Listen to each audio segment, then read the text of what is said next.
हमारी हेल्थ पर क्या इफ़ेक्ट आता है, स्टोरीज़ के माध्यम से देखते हैं, रियल लाइफ एग्जाम्पल्स से। ये एक पेशेंट है जिनको पैराप्लीजिया था। 4 इयर्स से वो इस कंडीशन में थे, चल नहीं पाते थे। बहुत जगह दिखाया, कोई फ़ायदा नहीं हुआ। एक बार वो हमारे हॉस्पिटल में आए, हमने उनको एडमिट किया। सभी ने कहा ये ठीक नहीं हो सकते। हमने इस चैलेंज को लिया और 7 डेज़ में उनका ये स्टेटस था। वो खुद अपने पैरों पर चलने लगे। जब हमने ये केस वापस प्रेजेंट किया तो the chief of services said कि आपने क्या मिराकल कर दिया। हमने कहा वो मिराकल था पीबी। दिस लेडी, इनको हैंड ट्रेमर्स थे, लगाइए, शाबाश। हाथ कांपते थे 2 साल जी। से। हाउसवाइफ थी, नई नई शादी हुई थी। अगेन पीबी ट्रीटमेंट के बाद कुछ ही दिनों में ये पहले उनका से ठीक वीडियो हो है। गए। अच्छा। एंड मतलब उनका तब जब ट्रेमर खाना खाती हो तभी हिलता वैसे। काफ़ी हद तक ठीक हो गया। This girl 10th class student, hemifacial spasm के साथ हमारे पास डायग्नोसिस आए, ठीक नहीं हो रहे थे। All cases were refractory resistant cases. Right side उनका फेस कॉन्ट्रैक्ट करता था। आंख बंद करो जोर से। पीबी के बाद अगेन जोर से बंद ठीक करो। हो गया। अब आंख।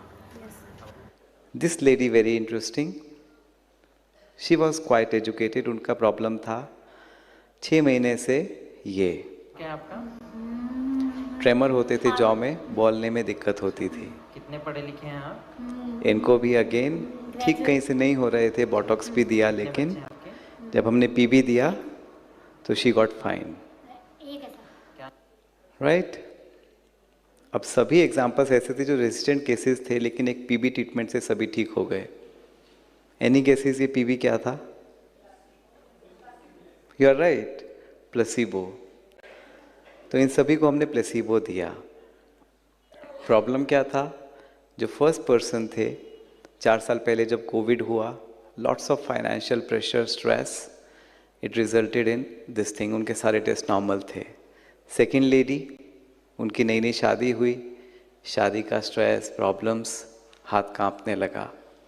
Third girl, exam pressure, peer pressure, चेहरे पर कॉन्ट्रैक्शन होने लगी। एंड फोर्थ लेडी, शादी थी घर में, किसकी? ब्रदर इन लॉ की।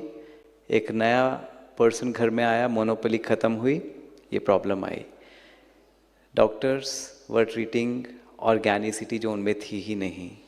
ऑल वर हैविंग फंक्शनल, या जिनको हम कहते हैं साइकोसोमैटिक इलनेसेस। प्रॉब्लम कहाँ थी? यहाँ पर। Poor thoughts leading to poor health. You all agree with me? देखते हैं हम ऐसे पेशेंट्स। एंड ये चीज़ें बढ़ रही हैं फॉर सिंपल रीजंस। आज के समय में स्ट्रेस, लाइफ चैलेंजेस, चाहे वो एजुकेटेड हो चाहे नॉन एजुकेटेड हो, चाहे वो अपर क्लास हो चाहे लोअर क्लास हो, चाहे वो किसी भी कास्ट, रिलीजन, क्रीड का हो, हर जगह ये प्रॉब्लम्स बढ़ रही हैं। So much so almost 40 to 50% OPD visits ये पेशेंट्स के होते हैं। आपने भी एनकाउंटर किया होगा, खुद भी और पेशेंट्स में भी। जब स्ट्रेस ज़्यादा होता है एग्ज़ाम का, इंटरव्यू का, तो स्टमक में प्रॉब्लम्स आती हैं, इंडाइजेशन, हार्ट बर्न्स, कुछ भी, जिसको हम कहते हैं इरिटेबल बावल सिंड्रोम। टेस्ट सारे नॉर्मल होते हैं, ऑल टेस्ट आर नॉर्मल, लेकिन साइकिक प्रॉब्लम होने से पैनिक अटैक्स। आज बहुत सारे ऐसे हम लोगों को देखते हैं, चक्कर आना, घबराहट होना, हैंड शिवर करना। पूछो तो मोस्टली जब वो स्ट्रेस एंग्जाइटी में होते हैं तब ज़्यादा होता है। They go to cardiologist, they go to neurologist, they go to gastroenterologist, लेकिन प्रॉब्लम कहाँ होती है अल्टीमेटली? यहाँ पर, जिसको हम कहते हैं panic attacks, psychosomatic illnesses. Question ये है, इतने सारे लोगों में से कुछ ही सबसेट के लोगों को ये प्रॉब्लम्स क्यों होती हैं? चैलेंजेस तो सबके सामने हैं। 10th क्लास में बहुत सारे बच्चे होते हैं, कोविड सबके लिए आया, शादी सबके घर में होती है, सबकी होती है, तो इन्हीं सबसेट लोगों को क्यों होता है? That is the basic question. अभी साइंस हम बोलते हैं this concept of impaired sense of agency.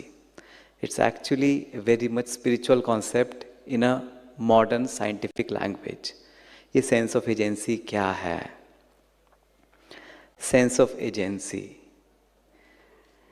एक ये आर्टिकल पब्लिश हुआ 2017 में नेचर रिव्यू न्यूरोसाइंसेस, जिसमें बहुत अच्छे से उन्होंने एक्सप्लेन किया experience of controlling one's own actions.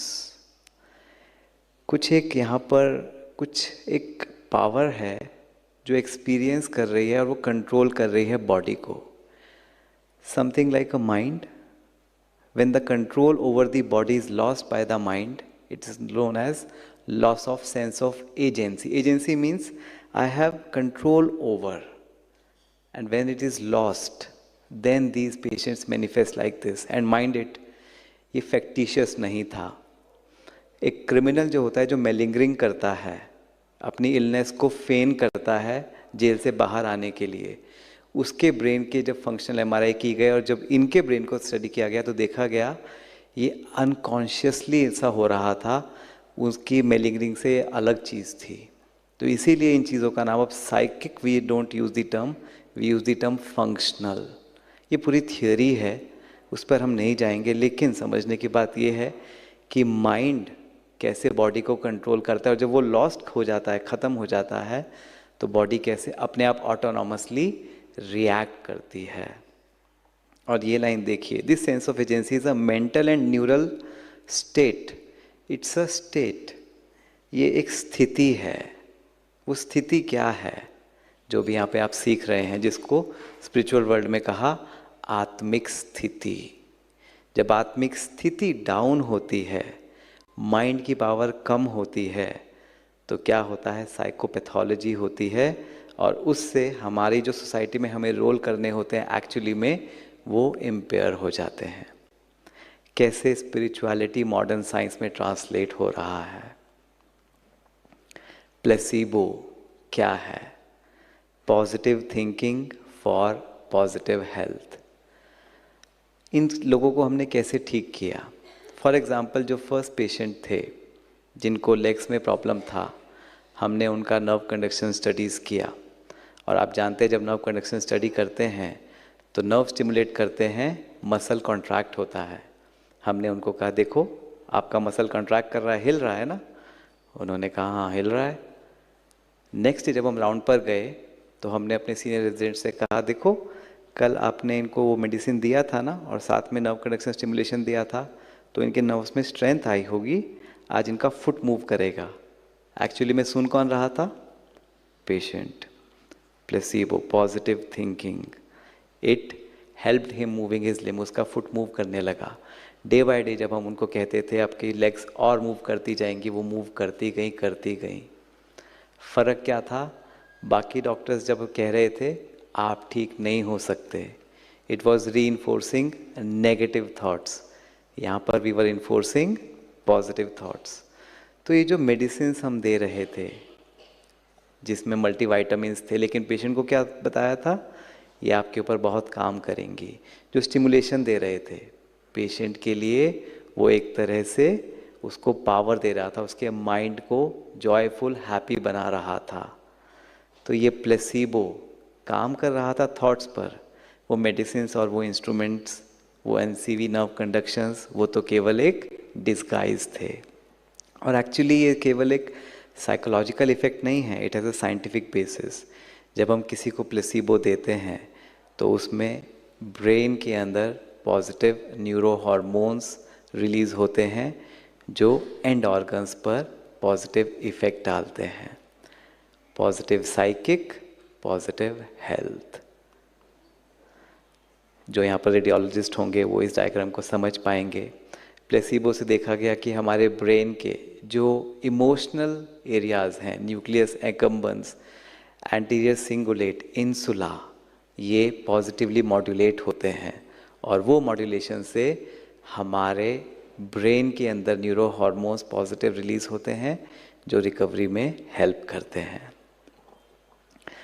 Thoughts, functional disorders में तो समझेंगे कि साइकिक को ठीक किया वो भी ठीक हो गए, लेकिन ऑर्गेनिक प्रॉब्लम्स में क्या उसमें भी काम करते हैं? किसी ने हमसे सवाल पूछा, क्या ये ऑर्गेनिक डिसऑर्डर्स में भी इनका रोल है?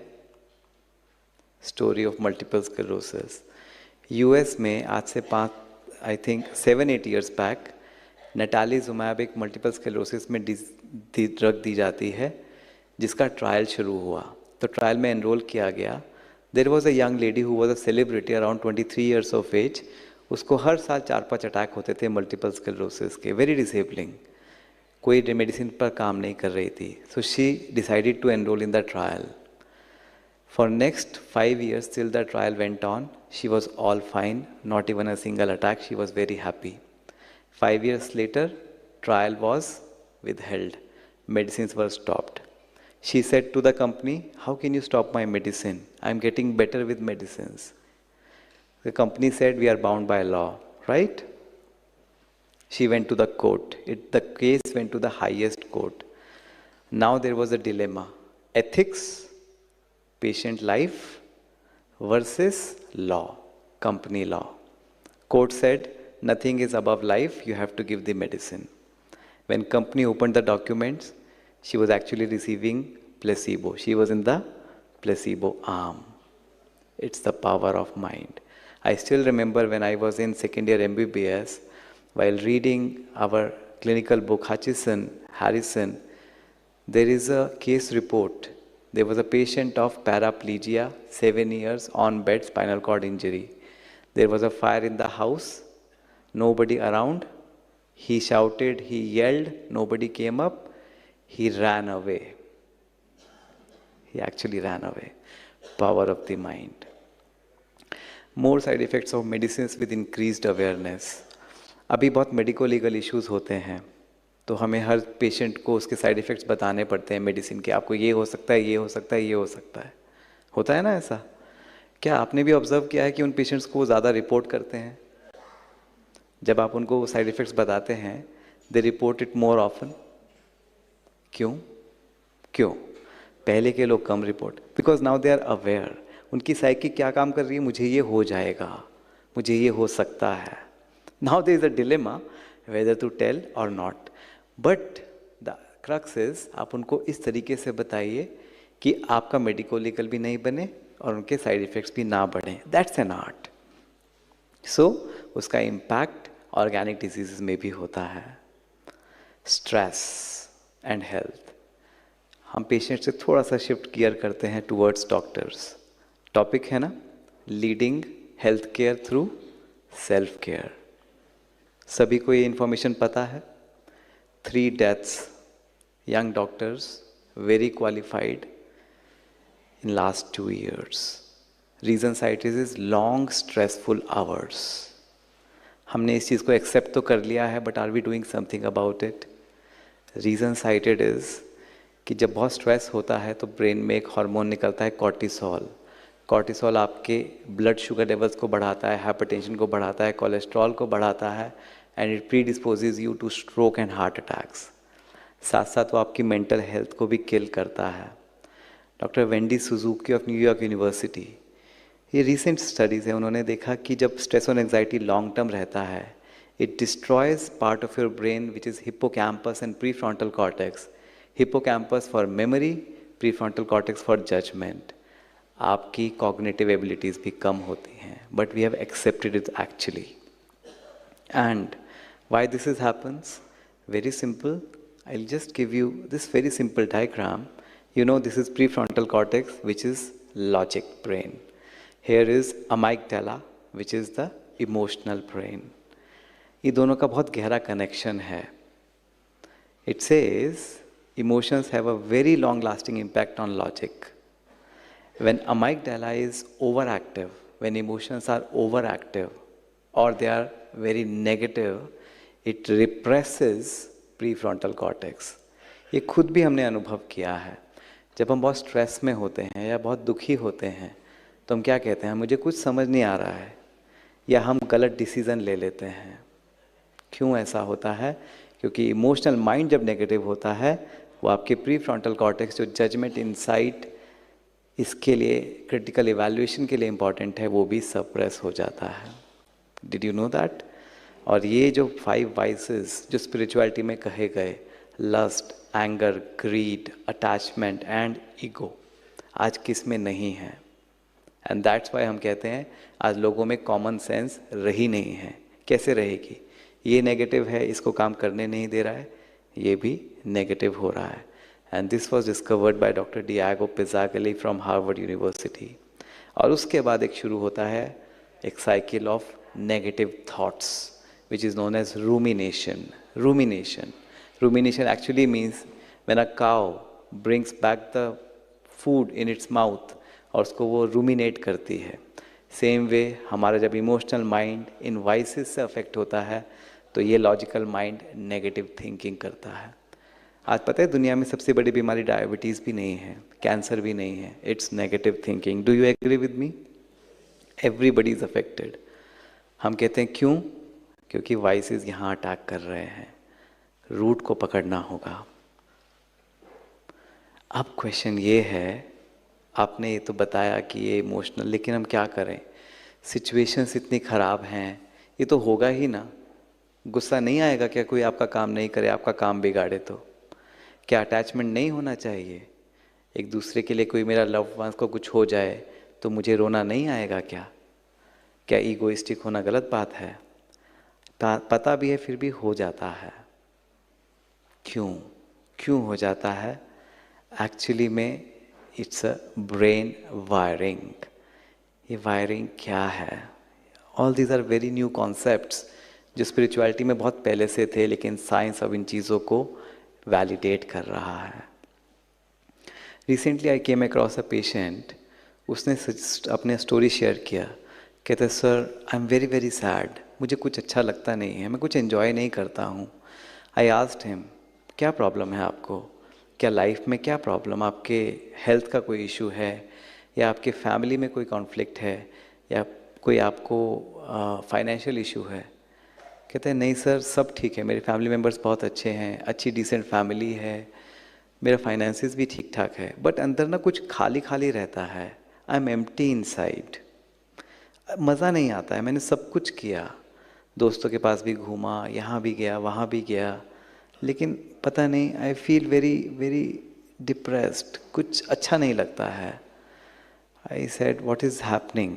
आपका सब तो ठीक है। तो वो उसने वही कहा कि सर यही तो मैं आपको कह रहा हूँ, outside everything is fine, inside I am empty. This research shows that depression is a faulty circuit in the brain. आपको बाहर की सिचुएशन ख़राब होने की ज़रूरत नहीं है। अगर आपका circuit on the right hand side जो सर्किट दिखाया डिप्रेशन का वैसा है तो आप डिप्रेस्ड हो जाएंगे, और राइट लेफ्ट हैंड साइड में जो सर्किट दिखाया वैसा सर्किट है तो बाहर कैसा भी हो फिर भी आप स्टेबल रहेंगे। आपको ऐसे लोग मिलते हैं जो बाहर सब कुछ होते हुए फिर भी क्रिप करते रहते हैं, और ऐसे लोग भी हैं जिनकी लाइफ में बहुत इश्यूज हैं फिर भी स्टेबल हैं। ये क्या डिफरेंस है? This is all wiring of the brain.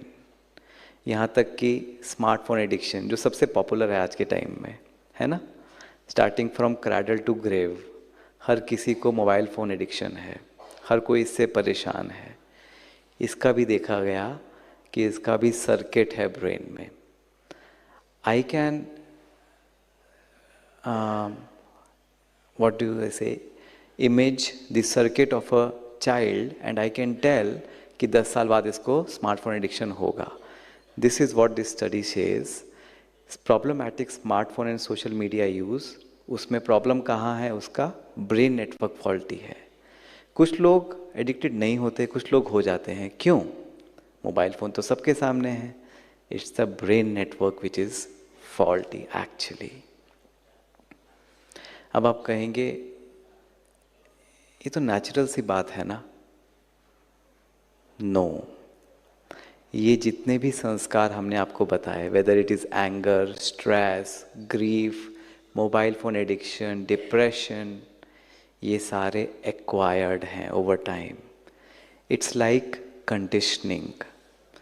Pavlov experiment सबको पता है, सलाइवेशन होने लगा बेल से बिकॉज फूड और बेल को कंडीशन कर दिया गया था साथ में। ऐसे ही जब हम छोटे थे तो हमें क्या बताया गया? हमने अपने पेरेंट्स को कैसे देखा कि जब कोई बाहर स्ट्रेसफुल सिचुएशन आए तो you do like this, you become sad. हमने भी वो सैडनेस सीख लिया। एक छोटा बच्चा 1-1.5 साल का, 2 साल का, वो पेरेंट्स को किसी और से आपस में लड़ते हुए देखता है तो उसने क्या सीख लिया, जब भी कोई ऐसी बात हो तो क्या करो, लड़ाई करो। जो हमारे लिए बहुत ऑब्वियस होता चला गया जैसे हम ग्रो हुए। छोटा सा एग्जाम्पल, जब एक बच्चा चलना सीखता है और वो टेबल से टकरा जाता है तो आमतौर पर पेरेंट्स या दादा दादी नाना नानी क्या करते हैं, ओ तुम्हें चोट लगी, टेबल को क्या करो, हप करो, मारो। बच्चे ने क्या सीखा, गलती किसकी है, सामने वाले की। किसको मारो, रिएक्ट कैसे करो, बाय वायलेंस। ये एक्वायर्ड होते गए। तो जो राइट साइड पे आप देख रहे हो, ब्रेन में ये सर्किट्स फॉर्म होते हैं, धीरे धीरे धीरे धीरे ऐसे ऐसे अलग अलग टाइप के इमोशनल थॉट पैटर्न्स बनते जाते हैं। मेरे घर में मेरी नीस है, 7 इयर्स की है, she does not watch TV. Mobile phone वो स्ट्रिक्टली 1.5 घंटा देखकर खुद ही बंद कर देती है। क्यों, उसके पेरेंट्स ने उसको शुरू से फ़ोन, कभी खुद भी टीवी नहीं देखा तो उसको भी नहीं। इनफैक्ट कोई टीवी देख भी रहा हो तो वो कहेगी टीवी आप क्यों देख रहे हो, it's not good for your eyes, क्योंकि उसके माइंड को वैसे ट्रेन किया गया है। मोबाइल फ़ोन उसके पेरेंट्स ने शुरू से उसको ट्रेन किया, टाइम स्टार्ट्स टाइम स्टॉप्स। अब उसको ऐसी ट्रेनिंग हो गई है, वो खुद कहती है आप मोबाइल फ़ोन, मेरा टाइम हो गया, इसको बंद कर दीजिए। This is mind training. तो ये संस्कार भी एक्वायर्ड हैं। फर्स्ट लेसन, ये जितने भी हमारे इमोशनल पैटर्न्स हैं, थॉट पैटर्न्स हैं, ये हमने एक्वायर किए हैं। और यही कनेक्टोमिक्स है। This is a big revolution in science. पहले हम पढ़ते थे frontal lobe, occipital lobe, parietal lobe, temporal lobe, nothing, ये सारे आर्बिट्रेरी हैं। Now we talk of connections. 86 billion neurons in human brain and they are connected to each other, neurons and the pattern of connection, जैसे वो connected हैं वो हमारे thought patterns और behavior patterns को decide करता है। हम सब के 84 बिलियन न्यूरॉन्स अलग अलग कनेक्टेड हैं, इसलिए हम सबका थॉट और बिहेवियर पैटर्न अलग है। इसलिए किसी को गलत नहीं कहना, हर कोई अलग है। आप उसकी जगह पे क्यों नहीं सोच पा रहे हो, क्योंकि उसका पैटर्न अलग है। It brings lots of acceptance. ठीक है, उसका पैटर्न वैसा है इसलिए वो वैसा सोच रहा है, वो गलत नहीं सोच रहा, अपनी जगह के हिसाब से राइट है। It brings lots of acceptance. Now the question is, ठीक है, नेटवर्क्स तो बन गए, जैसे भी बने, बचपन से, पेरेंट्स से मिले, एनवायरनमेंट से मिले, जो भी। अगर मैं इसको चेंज करना चाहता हूँ, because I don't want to die early, I don't want to live a life which is sad, which is depressed, I don't want such a life कि जिसमें मैं छोटी छोटी बातों पर सेंसिटिव हो जाऊँ, गुस्सा करते रहूँ, खुद को भी परेशान करूँ, सामने वाले को भी। कैसे भी बना वो संस्कार, I want to change this, मुझे नहीं पसंद है, आई हैव हैड एनफ। मैंने अपने रिलेशनशिप को लूज़ किया, मैंने अपनी जॉब में प्रॉब्लम्स क्रिएट किए, रोज़ मुझे बॉस से नज़रें चुरानी पड़ती है क्योंकि मैंने उसके साथ रेपो नहीं बनाई हुई है, मुझे फेस करने में प्रॉब्लम होती है। I don't want to live this kind of life. Can I reformat my circuits? Can I? That's what principle of neuroplasticity comes to our rescue. Motor recovery in stroke. आप सबको पता है जब किसी को स्ट्रोक होता है तो पैरालिसिस के बाद over months two years recovery हो जाती है ना रिकवरी। वो कैसे होती है? ब्रेन में जो लेफ्ट ओवर न्यूरॉन्स हैं वो अपने कनेक्शंस नए बना लेते हैं और मोटर फंक्शन को रिस्टोर कर लेते हैं। सेम वे ये मोटर डोमेन है, एक इमोशनल या थॉट डोमेन है, वो भी रिकवर हो सकता है। फ़र्क इतना था कि साइंस पहले सिर्फ मोटर रिकवरी को अहमियत देती थी, अब क्योंकि साइकिक प्रॉब्लम्स बढ़ती जा रही हैं, हम थॉट डोमेन को भी अहमियत देने लगे हैं और सेम रिकवरी हो सकती है। And this is doctor Donald हेब। 1949 में उन्होंने एक बहुत इंपॉर्टेंट प्रिंसिपल दिया, principal of neuroplasticity. Neurons that fire together wire together. ये नीचे आप जो ट्री जैसे देख रहे हैं, लेफ्ट बॉटम, ये थॉट्स हैं। जो भी थॉट आपके मन में आता है वो थॉट एक इलेक्ट्रिकल सिग्नल के फॉर्म में कन्वर्ट हो जाता है इन द न्यूरॉन्स, और जो सिग्नल बार बार ही होता है वो वायरिंग हो जाता है। तो देखिए अब विद टाइम क्या हुआ, वो connection between the two neurons strong हो गया, वायरिंग हो गई, और जो हम थॉट नहीं क्रिएट करते हैं वो वाला डिस्कनेक्ट हो जाता है। इसको थोड़ा सा हम और समझेंगे, इसीलिए आप ऊपर जो मिडल में देख रहे हैं स्ट्रॉन्ग पाथवे और वीक पाथवे, थॉट का एक पैटर्न बन जाता है। ये स्ट्रॉन्ग मेरा थॉट बनता है, ये नेगेटिव थॉट या कोई भी थॉट वीक बनता है। ये न्यूरोप्लास्टिसिटी कैसे होता है, अगर हम अपने थॉट्स को, पैटर्न्स को, इमोशनल पैटर्न्स को चेंज करना चाहते हैं तो उसके 3 स्टेप्स हैं। थॉट मैनेजमेंट सीखने आए ना हम, नो, बिलीव, एग्जीक्यूट। अभी तक आपने सीखा knowledge, 5 vices, lust, anger, greed, attachment, ego are enemies for your emotional mind.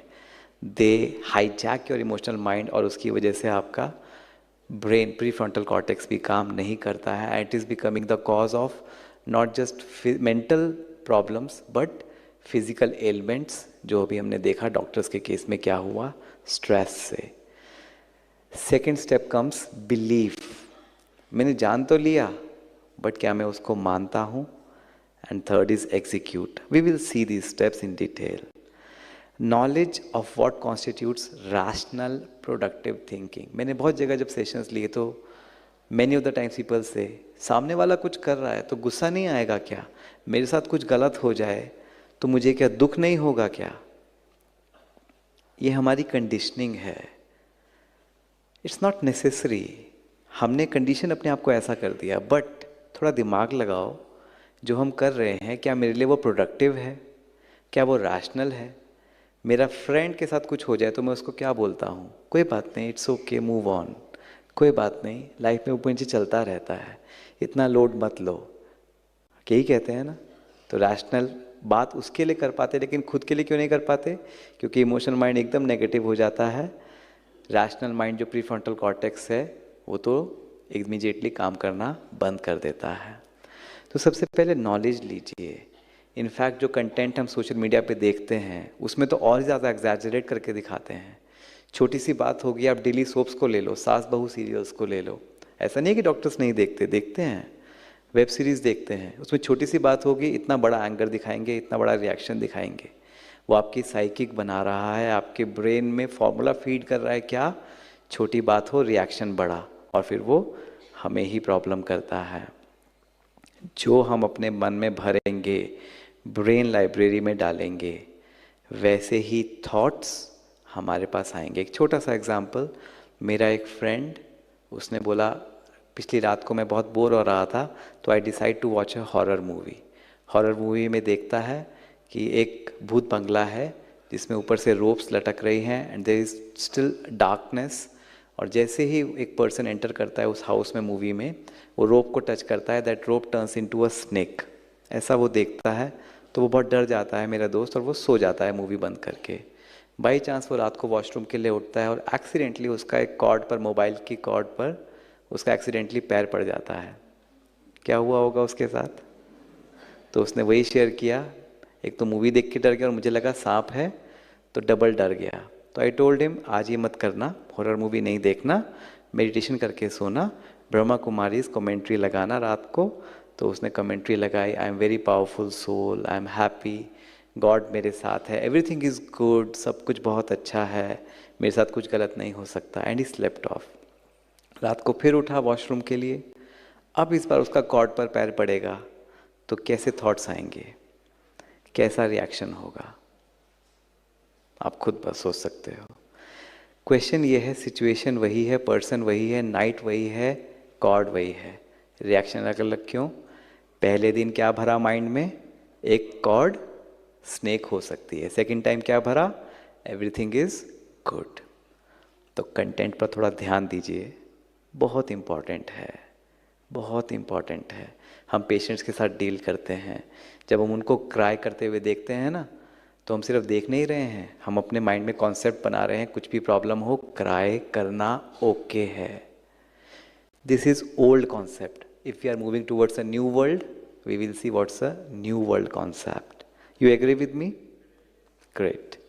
Believe it by experience. मैंने कह दिया इसलिए नहीं, अब आप खुद एक्सपीरियंस करना, जो आपने रिएक्शन किया उससे प्रोडक्टिव हुआ या नेगेटिव हुआ। किसी ने कुछ कहा फिर भी आप शांत रहे, स्टेबल रहे, तो वो लाइफ स्मूथ रही, या आपने जवाब दे दिया, उल्टा चिल्ला दिया। सुबह एक हस्बैंड लेट हो रहा था तो वाइफ के ऊपर उसने चिल्ला दिया, तुमने क्या किया है, खाना अभी तक नहीं बनाया, मुझे लेट हो रहा है एंड ऑल दैट स्टफ। चिल्ला के चला गया। अब शाम को वापस आएगा तो क्या करना पड़ेगा? वाइफ को मनाने के लिए कितना समय देना पड़ेगा? और वहीं पर अगर वो सुबह थोड़ा शांत हो जाता और बहुत प्यार से कहता कोई बात नहीं, थोड़ा जल्दी जल्दी करते हैं, इनफैक्ट कहता कि मैं भी आपकी हेल्प कर देता हूँ, चलो जल्दी जल्दी कर लेते हैं, शाम को वाइफ कैसे ग्रीट करती? तो ये खुद ही हमारे एक्सपीरियंसेस सोचना है डे टू डे, छोटी छोटी चीज़ों में। आज बॉस ने कुछ कह दिया, मैंने कोई बात नहीं, मैंने बहुत ग्रेसफुली उसको एक्सेप्ट करके चल पड़ा। नेक्स्ट टाइम बॉस ज़्यादा रिस्पेक्ट करेगा। और आज मैंने आंखें दिखा दी तो नेक्स्ट टाइम मुझे बॉस को फेस करने में प्रॉब्लम होगी। तो इमीडिएट का मत सोचिए, थोड़ा लॉन्ग टर्म सोचिए, रैशनल सोचिए, और फिर बिलीव कीजिए जो हम कह रहे हैं वो राइट है या रॉन्ग है।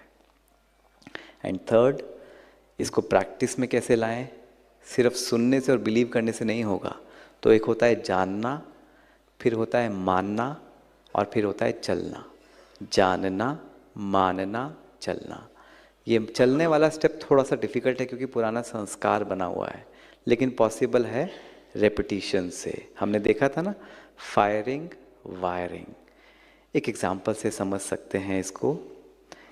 अ young boy goes to the college for the first time, और एज़ यूजुअल हम सब भी गए मेडिकल कॉलेज में। तो दोस्तों ने क्या कहा, अब तुम बड़े हो गए हो, अब तो तुम एडल्ट हो गए हो, तो सिगरेट अल्कोहल चलो शुरू करते हैं। तो सिगरेट उसको स्टिमुलस, लेफ्ट हैंड साइड में आप देखो स्टिमुलस आया। अब उसके मन में दो थॉट्स आते हैं, वो ट्रीज जैसे जो हैं वो दो थॉट्स हैं। एक कहता है यार मेरे दोस्त क्या समझेंगे तो मैं पी लेता हूँ सिगरेट। दूसरा थॉट कहता है नहीं नहीं, मेरे घर के संस्कार नहीं है, मैं नहीं पीता हूँ। बट उस दिन वो पीयर प्रेशर में आके सिगरेट पी लेता है। तो जो ऊपर वाला सर्किट है स्मोकिंग ओके, वहाँ पर फायरिंग हो जाती है क्योंकि बिहेवियर वैसा हो जाता है। ओके, अब बार बार ही वो ये करता है, सेकेंड थर्ड फोर्थ टाइम, धीरे धीरे वो वायरिंग बार बार ही, फायरिंग बार बार होने से वायरिंग बन जाती है। अब इसको हम कहेंगे उसकी हैबिट बन गई है, एडिक्शन। अब वो सोचेगा नहीं मैं पीऊँ नहीं पीऊँ, क्योंकि पीने वाला सिगरेट जो है वो सर्किट बहुत स्ट्रांग हो गया है, दूसरा सर्किट वीक है। तो हम कहेंगे उसको एडिक्शन हो गया है। अब उसको चेंज करना है तो क्या करें? बहुत सिंपल है, न्यूरोप्लास्टिसिटी का यूज़ करेंगे। दो थॉट्स आए, सबसे पहले हमने उसको क्या दी? नॉलेज। देखो सिगरेट पियोगे कैंसर हो सकता है, लंग्स प्रॉब्लम्स, माउथ प्रॉब्लम्स हो सकती हैं, आपकी मेमोरी प्रॉब्लम हो सकती है, लिवर प्रॉब्लम्स हो सकती हैं। उसको नॉलेज दिया, उसको रियल केसेस दिखाए कि देखो ऐसा हो रहा है, और उसको भी एक्सपीरियंस कि तुमने भी एक्सपीरियंस किया होगा ना कि तुम्हें अब कफ रहने लगा है, तुम्हें इनडाइजेशन होने लगा है। नॉलेज दिया तो नो बिलीव, अब वो बिलीव करने लगा हाँ जो कह रहे हैं वो सही कह रहे हैं। And with a very strong conviction उसने पहली बार उस थॉट को आगे बढ़ाया, मैं नहीं पीऊँगा, I will not smoke. The first time signal goes towards the no smoking pathway. और जब वो बार बार इसको रिपीट करता है तो फर्स्ट टाइम सबसे मुश्किल होता है। जैसे स्विमिंग में फर्स्ट डाइव सबसे मुश्किल होती है, सब्सिक्वेंटली ईजी हो जाता है, ऐसे ही फर्स्ट टाइम नो कहना मुश्किल है। लेकिन क्योंकि बार बार करने से वो सर्किट पक्का होता जाता है, इट बिकम्स ईजी। लोग मुझसे कहते हैं आप 3:30 कैसे उठ जाते हो? आपको अजीब लगता है ना, डॉक्टर 3:30 उठ जाता है सुबह। लेकिन मुझे अजीब ये लगता है आप लोग 8 बजे तक कैसे सोते रहते हो? रीजन बीइंग मेरी वायरिंग ऐसी है, आपकी वायरिंग वैसी है। कौन सी वायरिंग आपको चूज करनी है ये आपको डिसाइड करना है। I am here to tell you the pros and cons. You all agree with me? Right.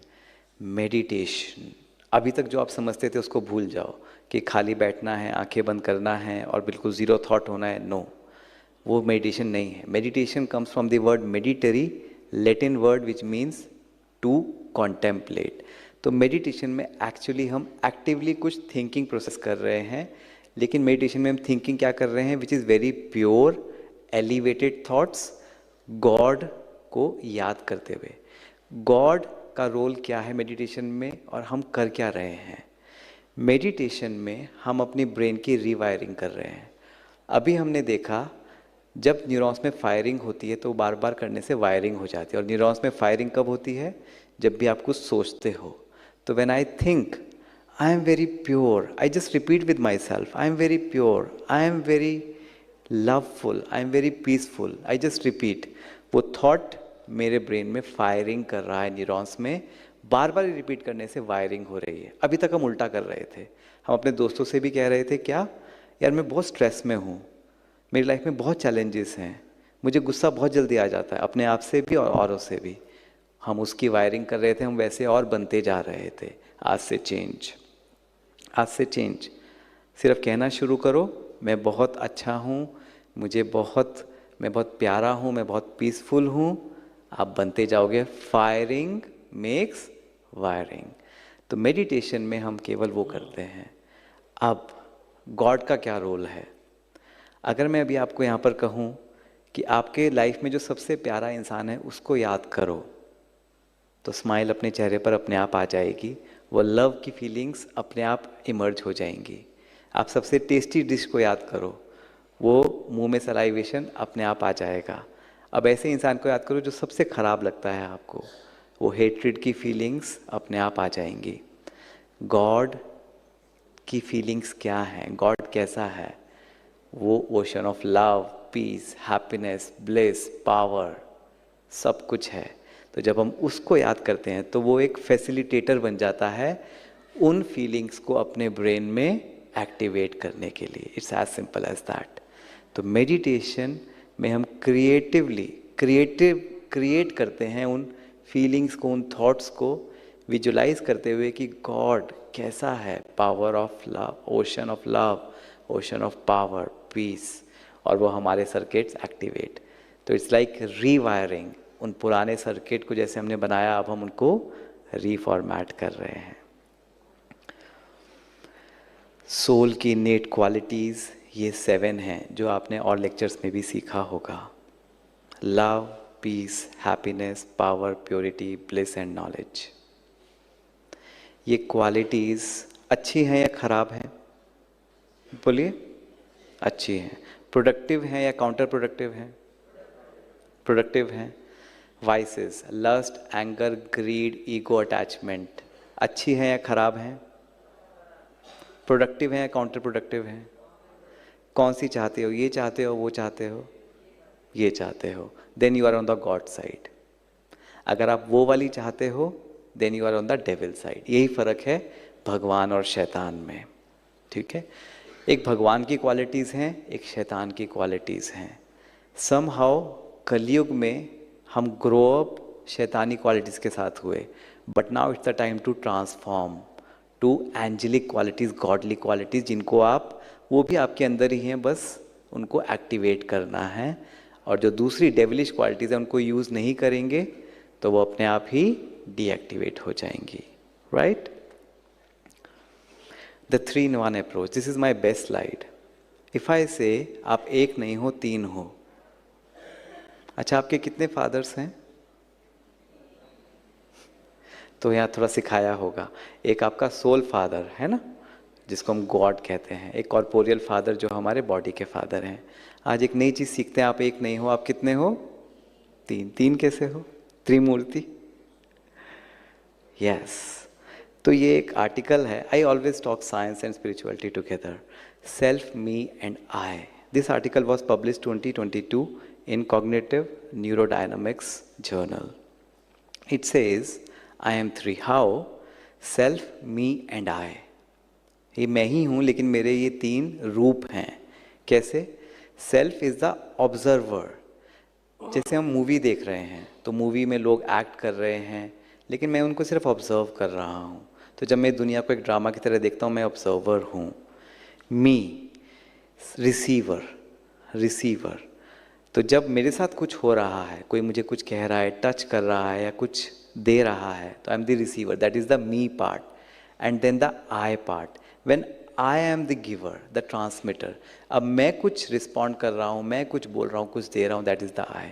हो गए ना तीन।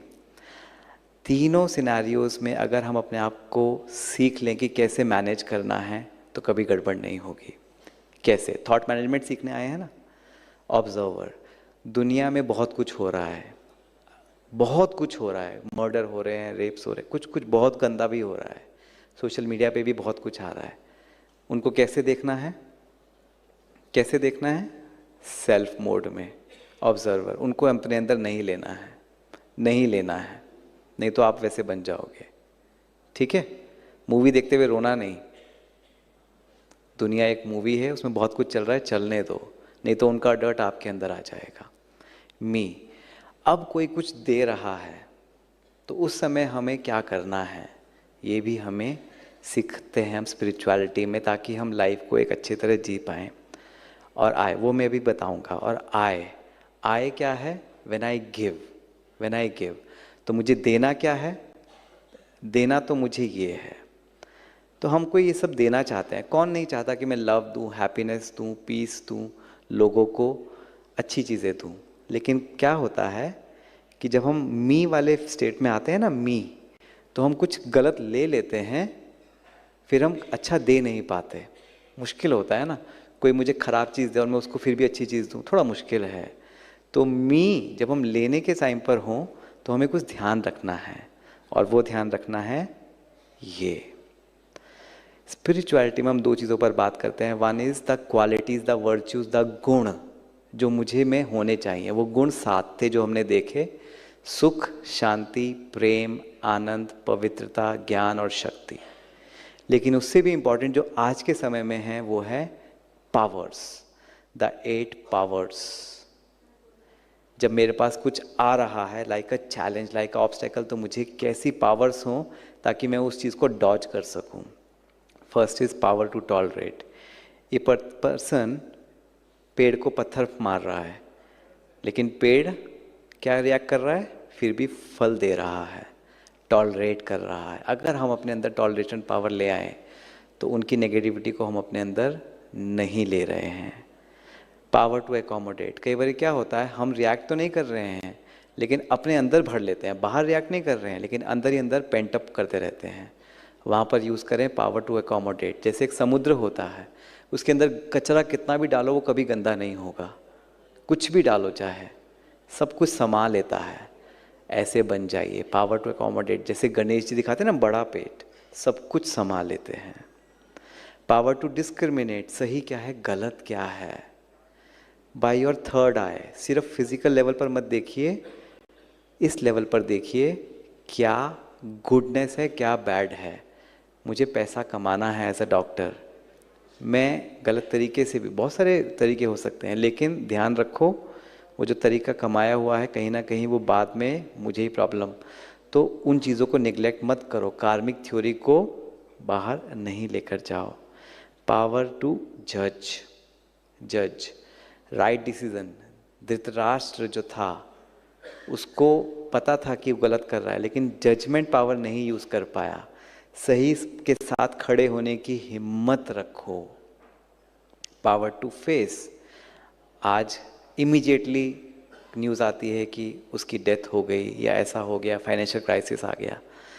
पावर रखिए कि आप टॉप फेस कर सकें चीज़ों को। पावर टू कोऑपरेट, लोगों को अहमियत दीजिए, अहमियत अपने आप मिलेगी। अटेंशन दीजिए, टाइम दीजिए, सर्विस जितना करेंगे खुद मिलेगा।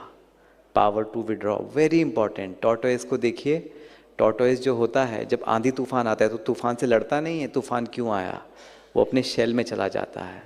तो हर जगह फाइट करने की ज़रूरत नहीं है, कि कहीं कहीं पर विड्रॉ करना भी सीखिए, खास तौर से जहाँ पर आपको लगता है कि यहाँ पर करना बात को बिगाड़ेगा।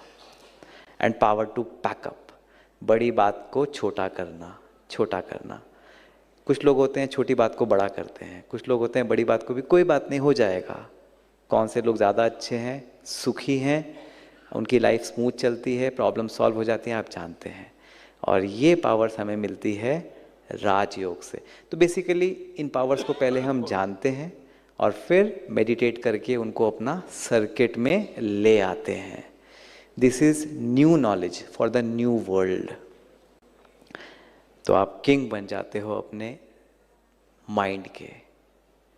मन जो नेगेटिव सोचता था अब वर्च्यूज़ को यूज़ करता है। वो उसी कंडीशन में पहले गुस्सा करता था, अब शांत रहता है। उसी कंडीशन में परेशान होता था, अब खुश रहता है।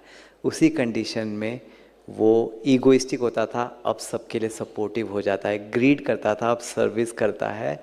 उन्हीं कंडीशंस में, एडवर्स सिचुएशंस में पावर्स को यूज़ करके वो कंट्रोलर ऑफ सिचुएशंस माइंड बन जाता है। तो हमने जो देखा वो डिप्रेशन व्यक्ति, वो एक एक्सट्रीम था, कलयुग का एक्सट्रीम था। बाहर सब कुछ अच्छा होते हुए भी मन खराब है तो परेशान है। दूसरा एक्सट्रीम है, बाहर सब कुछ खराब है कलयुग में, लेकिन मेरे मन में मेरे कंट्रोल है, पावर्स हैं, वर्च्यूज़ हैं, मैं राजा हूँ। And it comes from simple, हमने देखा मेडिटेशन। मेडिटेशन कुछ सिर्फ स्पिरिचुअल टर्म नहीं है, साइंटिफिकली हम बस मेडिटेशन इज़ द प्रोसेस, हम रिपीट कर रहे हैं उन चीज़ों को ताकि वो एक्टिवेट हो जाए सर्किट और वो वायरिंग हो जाए। I call it brain rewire for the new world, for a new lifestyle. इसके साइंटिफिक एविडेंस भी है, बहुत सारी स्टडीज़ आ रही हैं। You see again, gaming addiction, mobile phone addiction बहुत कॉमन है। तो लोग कहते हैं बंद कर दो मोबाइल, इससे दूर रहो, उससे दूर रहो। No, that is not the solution. उसके फ़ायदे भी तो हैं, बस हमें अपने माइंड को उसके नेगेटिव एस्पेक्ट से लेकर पॉजिटिव में जाना है, ख़राब चीज़ों से पॉजिटिव में। आज डॉक्टर्स के लिए कितना इंपॉर्टेंट है आप सब जानते हैं, I need not tell you. तो मेडिटेशन से जब हम अपने माइंड को रीवायर कर लेते हैं, कंट्रोलर बना लेते हैं, तो मोबाइल को जुडिशियसली यूज़ करते हैं। वो छोटी बच्ची यूज़ कर सकती है तो हम क्यों नहीं कर सकते? तो मोबाइल फेंकना नहीं है, छोटा मोबाइल नहीं लेना है, साइट्स को ब्लॉक नहीं करना है, अपने माइंड को ट्रेन करना है। Same with depression. डिप्रेशन में हम सेरोटोनिन इनहिबिटर्स देते हैं, बट व्हाट इफ मैं अपने ब्रेन की वायरिंग ही ऐसे कर लूँ कि कुछ भी हो आई एम स्टिल हैप्पी। तो एक वो दुनिया है, एक ये दुनिया है। एक डेविलिश जहाँ पर वाइसेस हैं, जहाँ पर पावरलेस हूँ मैं। एक एंजेलिक गॉडली वर्ल्ड है जहाँ पर मेरे पास पावर्स हैं, वर्च्यूज़ हैं। सेम सिचुएशंस में मेरे रिएक्शन अलग है, मेरी लाइफ अलग है। ये तो चीज़ें हो गई थॉट्स की। कुछ लाइफस्टाइल मेजर्स जो हमें करने चाहिए। फूड, कितने लोग नॉन वेजिटेरियन हैं? एलोपैथी में पहले नहीं मानते थे कि फूड का कुछ इम्पैक्ट होता है। लेट अस सी न्यू रिसर्च क्या है। हम जानते हैं जैसा फूड हम खाते हैं हमारी गट माइक्रोबायोटा उसी तरह की बनती है, और गट माइक्रोबायोटा से हार्मोन्स जो केमिकल्स रिलीज होते हैं हमारे ब्रेन को अफेक्ट करते हैं। तो एपिलेप्सी, पार्किंसन, डिमेंशिया, यहाँ तक कि इमोशनल डिसऑर्डर्स में इसका रोल है, जिसको हम कहते हैं gut brain axis. Latest research, तो इसमें क्या किया गया, जो पर्सन सोशल एंग्जाइटी जिनको थी, जो एग्रेसिव थे, उनके माइक्रोबायोटा को लेकर गट के माइस में डाला गया एंड देखा गया कि वो माइस भी विद टाइम एग्रेसिव हो गए। तो अन्न से गट और गट से मन, तो जिसको स्पिरिचुअलिटी में कहा गया जैसा अन्न वैसा मन। तो मन को अगर शांत चाहते हो तो शांत प्रवृत्ति वाला फूड लेना चाहिए, मन को अशांत करना चाहते हो तो अशांत प्रवृत्ति वाला फूड लेते रहो, खुश रहो। खुश रह सकेंगे, अशांत है तो खुशी कैसे होगी? म्यूज़िक, म्यूज़िक सबको पसंद है, लेकिन a word of caution, music में वो कैपेसिटी है वो जो सीधा ब्रेन की वायरिंग में बहुत पावरफुल इम्पैक्ट डालता है। मानते हैं? वो एकदम से इमोशंस को जनरेट करता है। जहाँ एक पॉजिटिव म्यूज़िक आजकल आईसीयूज़ में प्ले किया जाता है, ओम की ध्वनि प्ले की जाती है वार्ड्स में, ओटीज़ में, देखा गया कि रिकवरी फास्टर हुई पेशेंट्स की, उनका पेन परसेप्शन कम हुआ। वहीं ऐसे म्यूज़िक जो लस्टफुल म्यूज़िक है, जिनको हम कहते हैं sad songs, hate songs, jazzy songs, वो हमारे नेगेटिव एस्पेक्ट को फायर कर रहे हैं और फिर हमारा रिएक्शन भी वैसा होता है। तो अगर आपको लगता है कि मेरे रिएक्शंस ऐसे हो जाते हैं तो कहीं ना कहीं ये चीज़ें भी उसमें कंट्रीब्यूट कर रही हैं।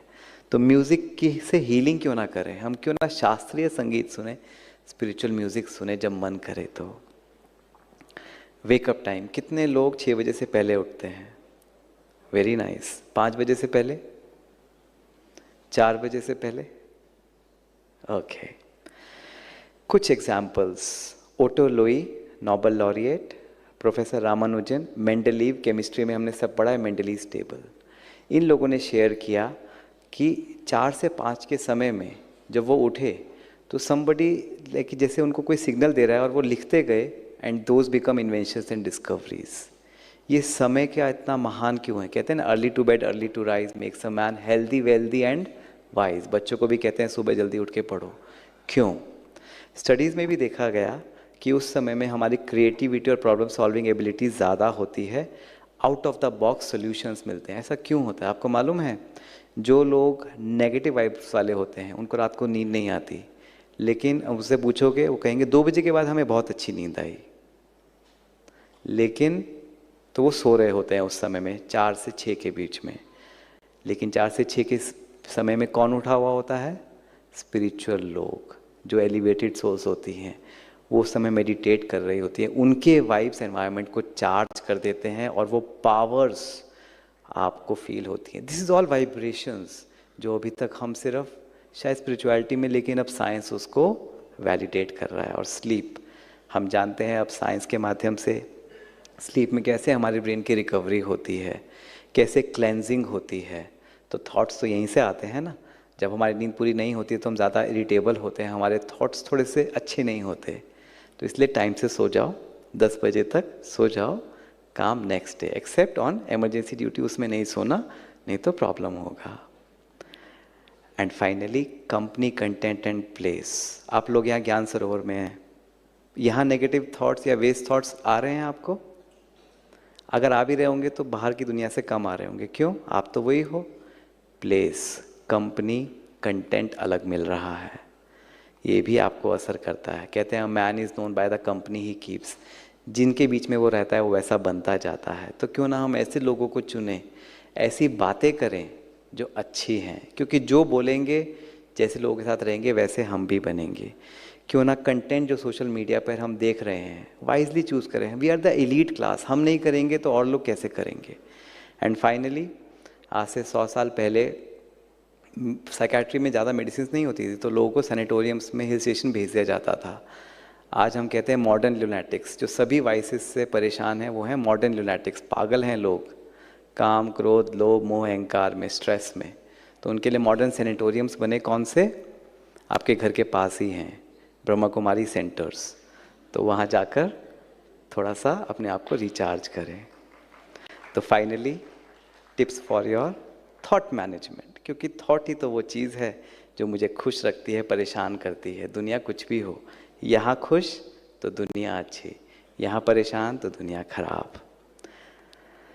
वेकअप अर्ली, संकल्प करें 3:30 बजे ना उठें, उठें तो बहुत बढ़िया, 4-5 के बीच में उठें, क्योंकि उस समय का टाइम पावरफुल एनवायरनमेंट होता है। Do affirmations, I am a peaceful soul, I am a loveful soul, I am a happy soul. Positive content से अपने माइंड को भरें। रोज़ हम यहाँ पर 7 to 8 स्पिरिचुअल स्टडीज़ पढ़ते हैं, जिनको मुरली कहते हैं। कृष्ण मुरली बजाता था, यहाँ पर जब हम वो सुनते हैं हमारा माइंड रिचार्ज हो जाता है। और फुल डे अटेंशन रखें क्या आ रहा है माइंड में, क्योंकि पुराने थॉट्स आएंगे, लेकिन चेक करके चेंज करते जाएं। This is not good. अब आपको नॉलेज मिल गई ना, which thought is good, which thought is bad.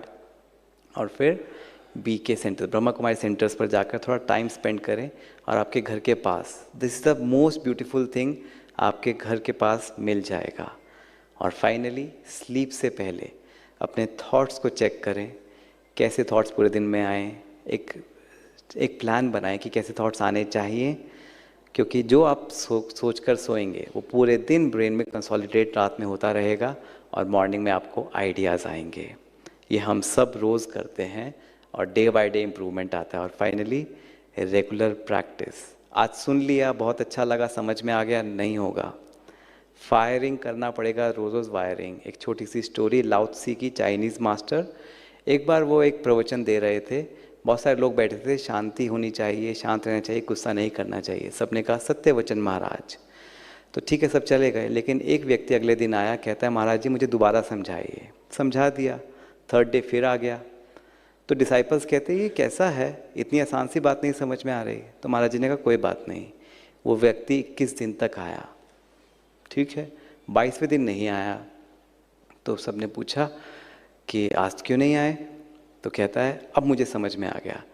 तब महाराज ने कहा, पता है आपको, चेंज केवल इस व्यक्ति में आया है, बाकी सबने तो सिर्फ जाना और कुछ हद तक माना, लेकिन एग्जीक्यूट केवल ये व्यक्ति कर सका। 21 डेज मिनिमम लगते हैं आपको फायरिंग को वायरिंग में बदलने के लिए, and 3 months to make it into a habit. कहते भी है ना, करत करत अभ्यास के जड़मती होत सुजान, रसरी आवत जात है सिल पर परत निशान। एक कुएं की हार्ड पत्थर पर भी रस्सी निशान डाल देती है। तो सब कुछ संभव है, अभ्यास। तो बुद्धि ज़्यादा ना भी हो, अभ्यास छोड़ दिया तो नहीं होगा। ये मत कहना कि मुझसे होता नहीं है। अभ्यास अभ्यास अभ्यास, जो करेगा हो जाएगा। तो गोल क्या है? अगर स्पिरिचुअलिटी को आप एम्ब्रेस करना चाहते हो, नई दुनिया में जाना चाहते हो, वो नई दुनिया है पहले यहाँ पर गोल्डन बनाना। 0 नेगेटिव वेस्ट थॉट्स। मैं ये नहीं कहता कल से हो जाएगा, it will take time, that is the process, but this is the ultimate aim. और कैसे थॉट्स हो? Only elevated, beneficial for all thoughts. और यहाँ पर अगर एक ब्यूटीफुल वर्ल्ड बन गया तो बाहर सतयुग तो आ ही जाएगा। That is the vision of a सतयुग, कि यहाँ पर आपका ब्यूटीफुल है और सबका यहाँ ब्यूटीफुल है, तो बाहर सतयुग आना ही आना है। Thank you. ओम शांति।